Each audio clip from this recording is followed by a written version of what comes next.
Hello ladies and gentlemen, today we're going to be reviewing the RetroFighters Defender for use with the PS1, PS2, PS3, Switch, and PC.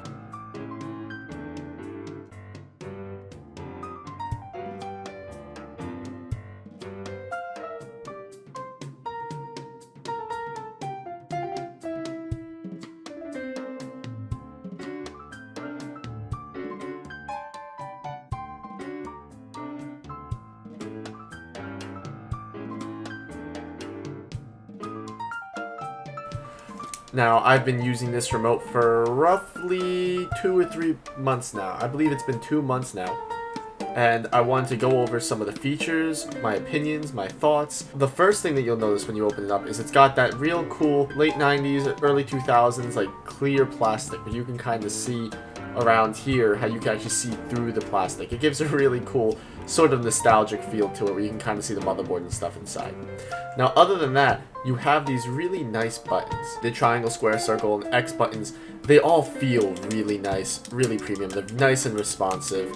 I've never had a misinput or a missed input at all with these buttons, and they feel very nice, they feel very premium, and not only that, I don't know if you can tell on camera, but they look absolutely beautiful. It's something that I wouldn't be surprised to see an official PlayStation product, and not to mention it kind of has that same glassy aesthetic as the PS5 remotes do.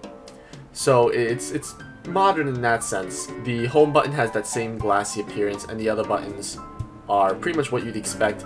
They're a little stiffer than a PS2 remote, but they all kind of feel like a stiffer version of the PS2 pause button. Which, I mean, the PS2 pause buttons were okay. Not that the functionality or feel of these 4 buttons here really matter all that much.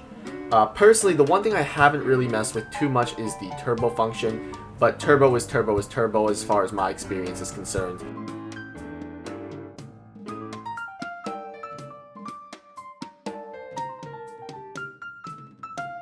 The D-pad feels nice.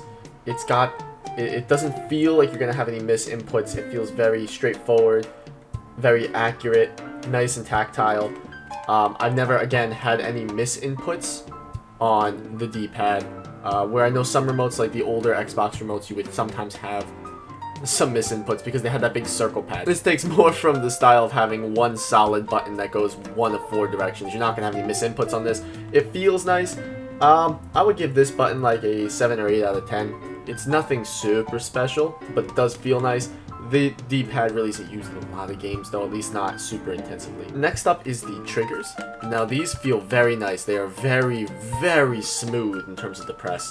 They have this little alcove where you can actually see it bends up and out, and that helps to grip your fingers so they don't slip. But it still allows you, if you want to do the flick if you aim, keep your fingers near the bottom. I would say that these are a very solid 9 out of 10 as far as buttons are concerned. It feels like a modern day name brand controller as far as the buttons are concerned. The triggers, they're alright. Nothing super special. I would say that they're not as nice as a main brand top bumper button, but they do feel nice overall. You actually have 2 other buttons back here. This is the screenshot button, and then you have the RetroFighters button, which in this case is used, I believe, for switching between different modes and things of that nature, between different receivers, which I'll explain in a second. And then the analog sticks, which I believe is one of the most important aspects of a remote, because these things you're going to interface with all the time. These are incredibly smooth. Over the last 2 months using this in Smash, Kingdom Hearts, emulation, and a whole bunch of other things on the PS2 and stuff like that, they have not even worn down slightly. They feel just as smooth as they did day one. Very impressed with them. They're very accurate. I haven't had any drift at all. And not only have I used it in Smash, but I've had friends use it as well to see what they thought. Just a very nice remote overall. When you connect, you'll actually see these buttons in the center will light up. That's your power button. It'll automatically connect to the adapter. Beyond that, you also have a USB for charging. And I didn't mention it, in the hand, it fits my grip, my hands, very nicely. I would say, it's just for comparison's sake, my favorite remote currently would probably be a PS5 remote. And then beyond that, GameCube. If you like the feel of a PS5 remote, you'll like this. It has that same feeling and it fits very well in the hand. I do think I have bigger hands, so that might factor in a little bit to my opinion. And you have that nice engraved RetroFighters logo right up there. Really nice overall. And then you have the button you can use. It resets the connection if you want to repair it to something else. Now, I have mentioned on a few occasions so far in this review an adapter. It comes just like this. You can pop it off. Now, what this is you have to plug this into either your Switch dock or your PC, and the remote will pair virtually immediately to this little dongle. At first, because I actually didn't realize that this is how it connected to the Switch and the PC, when I first got it, I was actually kind of upset. But after using this for a little bit, I think that's actually a really nice tool. I initially had a different remote I would use for PC gaming. This other remote, whenever I connected with Bluetooth, would have some issues. It would randomly disconnect. I ended up just using a wire because it made it more stable. But having this actually makes the connection incredibly stable. I haven't had a single drop over the last few months when I've been playing, and it's been really reliable. The downside, obviously, is that on the Switch you only have, and even the PC, you only have so many USB ports. So you might want to get an adapter or a hub, something like that, so that way you can actually have more USB ports on any USB-C device. Those things work well for the Switch. They also work well for PC. The adapter, the only downside to the adapter is it actually blinks constantly when power's on. So if you're anything like me and you have this in a living room, or a bedroom, or even an office, you might want to have this unplugged or powered off when you're not using it because it can get a little annoying. It comes with this. It might look familiar to you guys in terms of shape. This plugs into a PS2 or PS1 in the remote port, which allows this remote to function on a PS2 or PS1. And with the PS3 you can use this. So it functions on, in total, PS2, PS1, PS3, Switch, and PC.